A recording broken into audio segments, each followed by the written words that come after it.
우리 특별 새벽 기도의 마지막 날입니다. 평소 새벽 기도를 안 하시는 분들은 5일 동안 하시느라 많이 피곤하실 텐데 정말 수고하신 것 같습니다.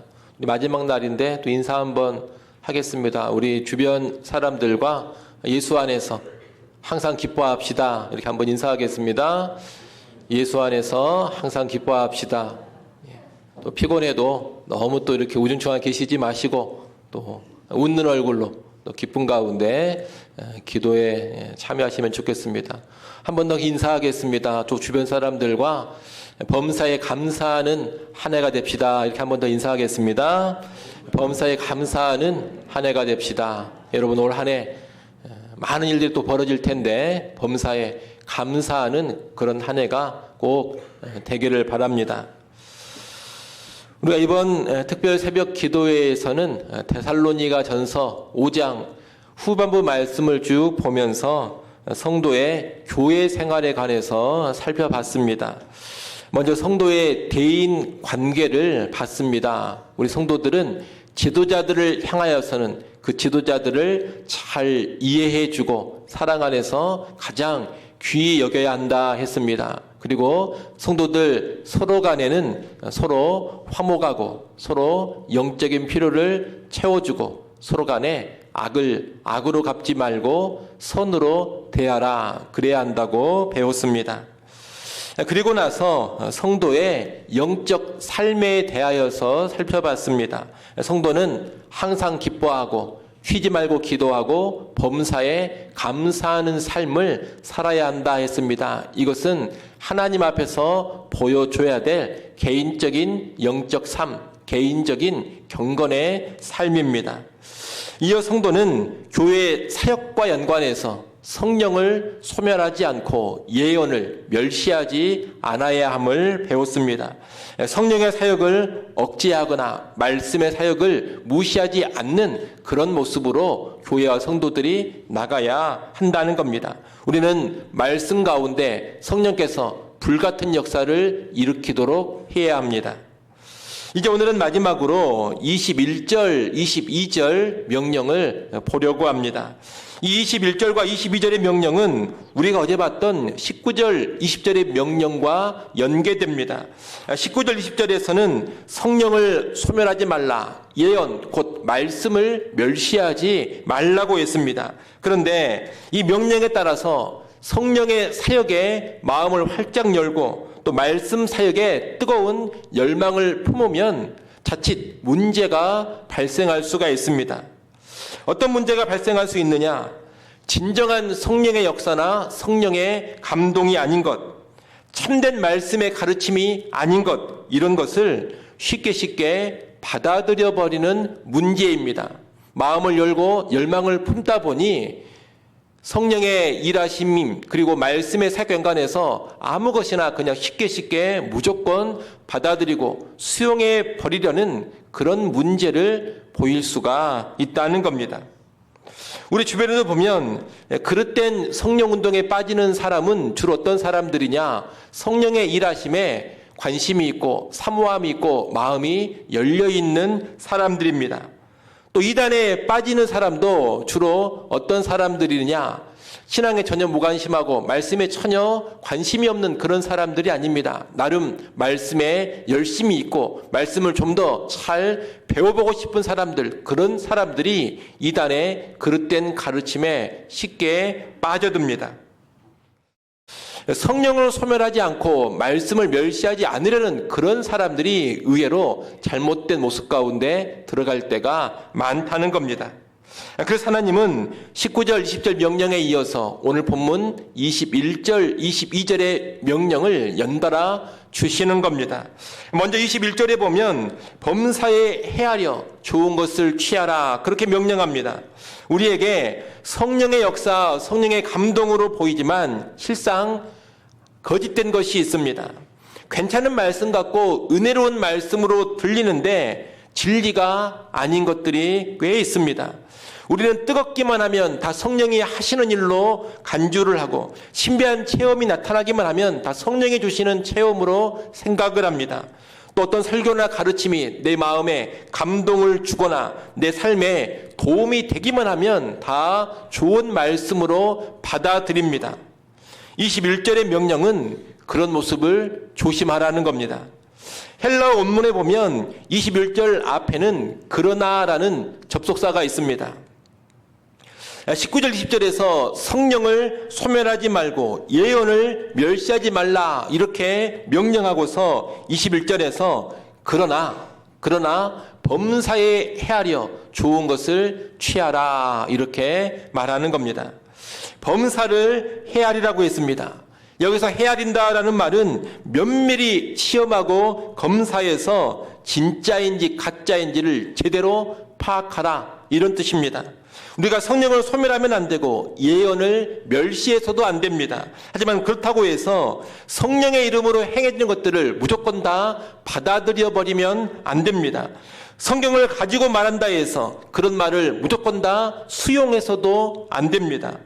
규모가 큰 교회에서 어떤 일을 한다고 해서 또는 유명한 사람이 무슨 말을 한다고 해서 또는 기독교의 이름으로 행해진다고 해서 모든 것을 쉽게 받아들이면 안 된다는 겁니다. 우리의 신앙생활에는 가짜가 파고들 가능성이 아주 많습니다. 좋은 것일수록 가짜가 많습니다. 우리의 믿음, 우리의 신앙은 금보다 귀한 것이라 했습니다. 가장 귀한 것이 우리의 신앙입니다. 그렇기 때문에 가장 귀한 신앙 주변에 거짓된 것들, 가짜들이 아주 많은 겁니다. 그래서 제대로 분별하지 못하면 가짜를 진짜로 알고 받아들여 버리게 됩니다. 짝퉁을 명품으로 알고 사는 것처럼 가짜 성령의 역사, 거짓된 말씀을 진짜로 알고 받아들이고 그대로 믿고 살아버린다는 겁니다.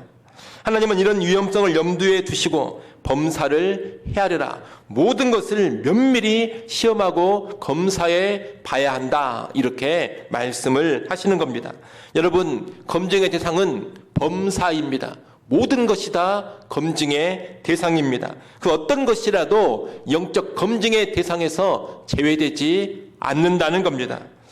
요한일서 4장 1절 말씀을 보면 이런 경고를 하고 있습니다. 사랑하는 자들아, 영을 다 믿지 말고 오직 영들이 하나님께 속하였나 분별하라. 많은 거짓 선지자가 세상에 나왔습니다. 여러분, 무엇이나 쉽게 받아들이고 쉽게 수용하지 마십시오. 아무리 좋아 보이는 사람, 좋아 보이는 말씀, 좋아 보이는 체험이라도 확실히 검증되기 전까지는 다 조사의 대상입니다. 그렇다면 구체적으로 어떤 것들을 검증해야 합니까? 우리의 신앙생활 가운데 경험되어지는 모든 은사와 체험을 검증해야 합니다. 이것이 정말로 성령으로부터 주어지는 체험과 은사인가, 이것을 검증해야 한다는 겁니다. 우리는 또한 우리 안에 나타나는 내적인 감동도 조사해 봐야 합니다. 이 감동이 정말로 성령께서 주시는 내적 감동인지 아니면 그저 나의 생각이나 나의 느낌에 지나지 않는 것인지 검증을 해야 합니다. 우리에게 주어지는 가르침도 시험해 봐야 합니다. 누군가 와서 가르치는 내용들을 그럴듯하다고 해서 받아들이면 안 됩니다. 내가 처음으로 접하는 가르침은 다 조사해 봐야 되고 다 분별해 봐야 합니다. 이렇게 은사와 체험, 가르침을 조사하고 파가순 능력을 뭐라고 하느냐? 분별력이라고 합니다. 교회와 성도들은 바로 이런 분별력을 가져야 합니다.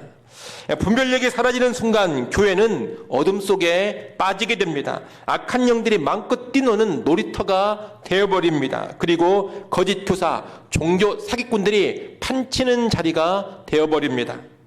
그래서 교회와 성도들이 분별력을 갖는 것은 너무나 중요한 겁니다. 이 분별력을 가지려면 분별의 원칙, 분별의 기준을 잘 알아야 합니다. 원칙과 기준이 있어야지만 제대로 분별할 수 있기 때문입니다. 분별에는 여러 가지 원칙들이 있습니다만 가장 중요한 분별의 원칙, 분별의 기준은 무엇이냐? 기록된 말씀, 성경입니다.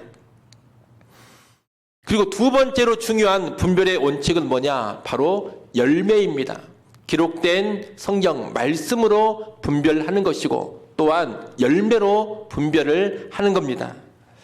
두 가지를 다 우리가 잘 살펴보면 좋겠습니다만 새벽 시간이기 때문에 둘 다 살펴볼 수는 없고 분별의 가장 중요한 원칙, 기준이 되는 이 성경의 기준에 관해서만 말씀을 좀 드리겠습니다.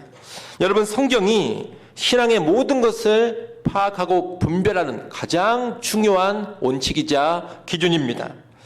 고린도전서 4장 6절 말씀에 보면 이렇게 이야기합니다. 기록된 말씀 밖으로 넘어가지 말라. 기록된 말씀 밖으로 넘어가지 말라. 그렇게 명합니다. 기록된 성경의 말씀을 거스리거나 그 말씀을 벗어나는 것은 아무리 좋아 보인다 하더라도 다 거짓된 것이고 다 가짜입니다. 아무리 대단한 체험이나 하더라도, 아무리 귀한 능력과 기사가 나타난다 하더라도 기록된 말씀을 거스르거나 기록된 말씀에서 벗어나면 다 거짓된 영의 역사입니다. 이렇게 성경이 가장 중요한 분별의 원칙과 기준이기 때문에 성도들은 평소에 바른 말씀을 잘 배우고 익혀야 합니다. 그래야지만 범사를 헤아릴 수가 있는 겁니다. 여러분, 말씀을 잘 모르십니까? 말씀을 제대로 배우지 않으셨습니까? 그렇다면 여러분의 분별력은 그리 좋지 않을 겁니다. 무엇이 선하고 악한 것인지를 정확하게 파악하지 못할 겁니다. 그러니 여러분, 기회 되시는 대로 바른 말씀을 잘 배우셔서 분별력을 키우시기를 바랍니다. 제가 지금 이 분별력과 연관해서 거듭 그냥 말씀이라고 하지 않고 바른 말씀이라는 표현을 하고 있습니다. 무조건 성경만 많이 배운다고 해서 분별력을 갖는 것은 아니기 때문입니다. 이단들도 늘 성경을 가지고 말합니다. 문제는 그들의 성경 해석이 엉터리라는 겁니다. 성경에는 바른 해석이 있고 바른 이해가 있습니다. 그것을 배워야지만 바른 말씀을 배우는 겁니다.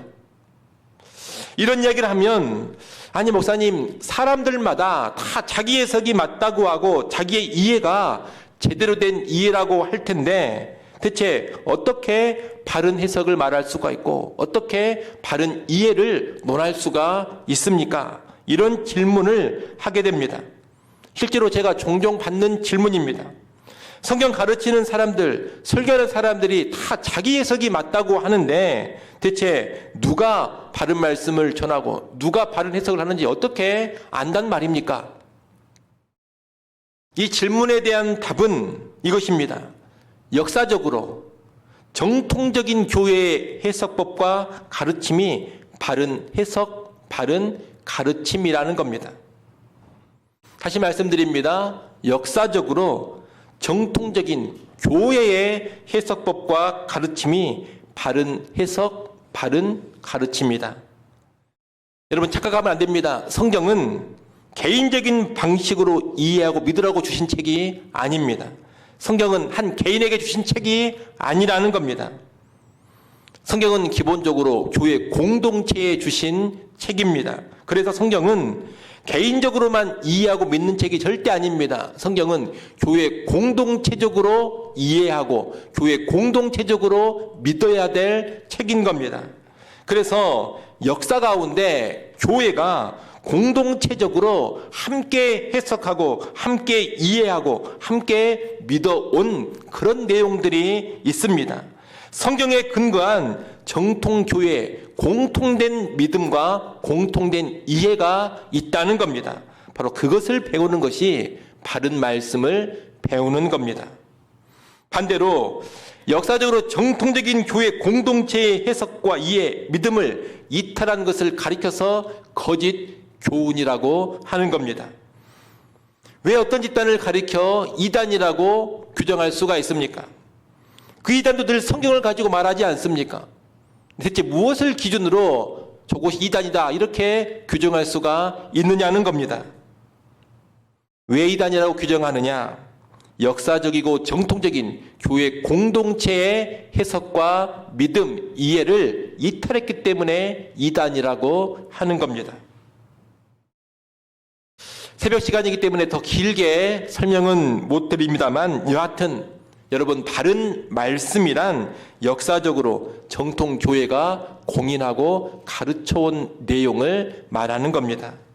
어떤 한 사람이 갑자기 나타나서 전에 듣도 보도 못한 방식으로 성경을 해석하고 풀어가면 더 이상 볼 것도 없습니다. 가짜입니다. 어떤 한 개인이 나타나서 전에 교회 공동체가 가르친 것은 다 틀렸다고 주장하면서 전혀 새로운 것을 가르치고 있으면 들어볼 필요도 없습니다. 그것은 가짜입니다. 요즘은 유튜브 같은 것을 통해서 그런 개인적인 거짓 교훈이 정말로 많이 퍼지고 있습니다. 그러니 여러분 조심하시기 바랍니다. 분별력은 바른 말씀을 제대로 배울 때 생기는 겁니다. 이를 아시고 바른 말씀을 잘 배우고 익히셔서 범사를 헤아릴 수 있는 성도들, 모든 일을 제대로 분별할 수 있는 그런 성도들이 되시기 바랍니다. 우리는 그런 분별을 통해서 좋은 것은 취하고 악은 어떤 모양이라도 버릴 수 있게 됩니다. 20절 말씀을 다시 보십시오. 21절 말씀을 보십시오. 21절에 보면 좋은 것을 취하라 그랬습니다. 이때 좋은 것이란 사람 보기에 좋은 것이 아닙니다. 좋은 것이란 하나님의 뜻에 합한 것을 말합니다. 하나님의 뜻에 합한 것이 좋은 것이고 그것이 아름다운 것이고 선한 겁니다. 우리는 바른 말씀에 근거한 분별을 통해서 좋은 것, 선한 것만을 취해야 합니다. 22절에 보면 좋은 것을 취하라 이 명령과 반대로 악은 어떤 모양이라도 버리라 또 이렇게 명령합니다. 악이라는 것은 앞에 나온 좋은 것, 선한 것과 반대되는 겁니다. 좋은 것, 선한 것이 하나님의 뜻에 합한 것이라면 악이란 하나님의 뜻을 거스르는 것입니다. 악을 버리는 것도 분별력이 필요한 일인데 22절은 특히 악과 연관해서 뭐라고 명령하고 있습니까? 악은 어떤 모양이라도 버리라 이렇게 명하고 있습니다. 어떤 모양이라도 버리라.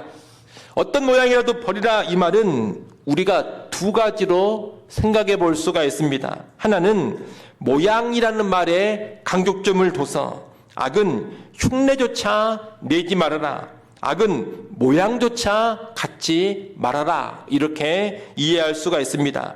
이것은 악에 대한 아주 높은 수준을 의미합니다. 에베소서 5장 3절 말씀에도 보면 음행과 온갖 더러운 것과 탐욕은 너희 중에서 그 이름조차도 부르지 말라. 그렇게 명령합니다. 이름조차도 부르지 말라. 이것은 죄된 것들을 아주 높은 수준으로 제거하라는 겁니다. 높은 수준으로 멀리하라는 겁니다. 같은 맥락에서 악은 모양이라도 버려라 이 말은 악은 그 어떤 것도 수용하지 말라. 아무리 작고 사소한 것이라도 용납하지 말라. 악은 농담 삼아 흉내내는 것조차 하지를 말아라. 이렇게 이해할 수가 있는 겁니다. 예컨대 나는 농담으로라도 욕은 안 하겠다. 성적으로 불경건하거나 거친 가사가 있는 노래는 아예 듣지도 않겠다. 이런 식으로 나가는 겁니다. 여러분, 우리는 악에 대해 추호라도 용납하려는 태도를 버려야 합니다. 이 정도쯤이야 괜찮지 않을까? 이 생각 자체를 하지 않아야 합니다. 철저히 해야 한다는 겁니다. 악한 일은 흉내조차 내지 않겠다는 그런 결단이 필요합니다. 이렇게 22절 말씀을 악에 대한 높은 수준을 의미하는 말씀으로 이해할 수 있습니다. 아울러 악은 어떤 모양이라도 버리라 이 말씀을 어떤에 강조점을 두고 볼 수도 있습니다. 그럴 경우의 말씀은 악이 어떤 모양새를 취하고 있든지 간에 버려라 이런 의미가 됩니다.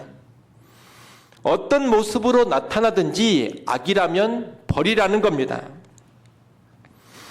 우리 그리스도인들은 또 많은 사람들은 종종 큰 착각을 합니다. 어떤 착각을 하느냐? 악 그러면 무서운 모양, 흉측한 모양, 끔찍한 모양만 가지고 있다고 생각을 하는 겁니다. 뭔가 불쾌하고 어둡고 음산한 그런 모습으로만 악이 나타난다고 생각을 합니다. 영화나 드라마를 봐도 악인들은 항상 얼굴이 못생겼습니다. 얼굴이 잔인하게 생겼습니다. 선한 주인공은 얼굴이 예쁘고 멋지게 생겼습니다. 자, 그런 거 보다 보면 항상 사람도 악인은 얼굴이 이렇게 흉측하게 생겼고 선인은 얼굴이 잘생겼구나 이런 생각을 하게 되는 겁니다. 근데 여러분 정말로 그렇습니까? 천만의 말씀입니다. 얼굴 잘생긴 악인들이 얼마나 많은지 모릅니다. 얼굴 예쁜 악인들도 참으로 많습니다. 근데 우리는 악과 연관해서 너무나 쉽게 그런 착각에 빠진다는 겁니다. 악은 흉측한 모양으로 나타난다. 하지만 이것은 큰 착각이라고 말씀을 드렸습니다. 너무나 멋지고 너무나 아름답고 너무나 찬란한 모양을 하고 있는 악들이 정말로 많습니다. 근데 모양이 그렇게 아름답고 예쁘고 찬란하면 우리는 악임에도 불구하고 경계심을 풀어버리고 쉽게 취하는 경우가 많다는 겁니다.